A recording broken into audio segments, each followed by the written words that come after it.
fact, we know social media give you the tools to be influential citizens right now. The loss of privacy, the growing tendency for everything we say and do and purchase to be recorded and tracked is something we must be vigilant about if we are not to slip down a murky but dangerous path of terrorism. Hey everyone. Like all Stanford students, I worked hard in high school, applied to Stanford, got in. But unlike most, I skipped admit weekend for a week-long vacation at Disney World disguised as a high school quiz bowl tournament. That's right. When I came in September of 2009, like Bob said, I got on the first plane in the whole of my life to go to a school in a state I'd only seen on TV. As you pack your bags like I did 4 years ago to embark on that one-way trip to the rest of your life, you might be afraid on some level of what lies ahead. Don't worry.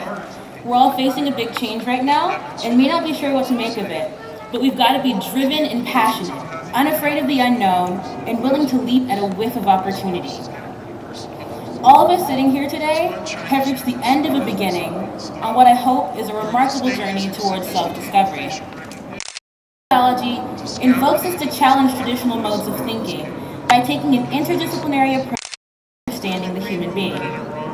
In other words, we're graduating with a suitcase full of travel-sized bottles labeled with little things like common sense, gumption, ethics, fun, science, and appropriately timed vasovagal syncope. One of my most critical points of self-discovery occurred about a year and a half ago. In junior year, I was presented with a choice. I stood in a terminal with one gate boarding a flight literally departing for Oxford, the other bound for a chemistry minor. I wanted so badly to study abroad. I'd never been out of the country, but I was bound by a single chemistry requirement stuck in the only quarter I could leave campus. I thought about making my Oxford tutorial chemistry, or conducting a guided reading in physical chem. It was a tough call. Was this the opportunity I was supposed to leap for? No regrets? YOLO? Ultimately, the allure of studying one of my favorite subjects the way it was intended to be learned was a pull that I could not resist. It's funny to think that chemistry is something I'd once struggled with before finding a mentor in the form of Professor Justin Dubois. Although Justin was a perfectionist, he didn't want me to excel because of GPA points or recognition. He wanted me to excel because chemistry was the right track for me, and doing well in it would make me happy.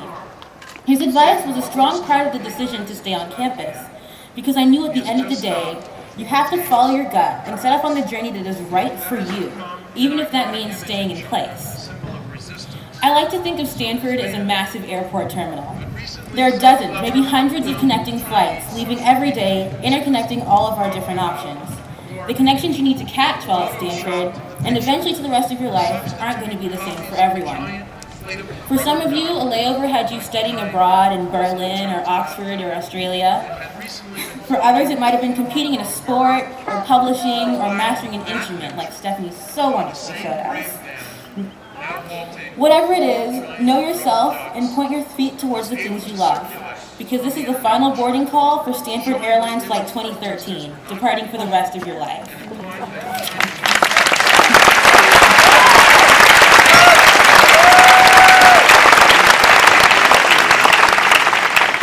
I want to thank Eliza and Rasheedat and Katie. They were all three just great. To make this introduction brief, our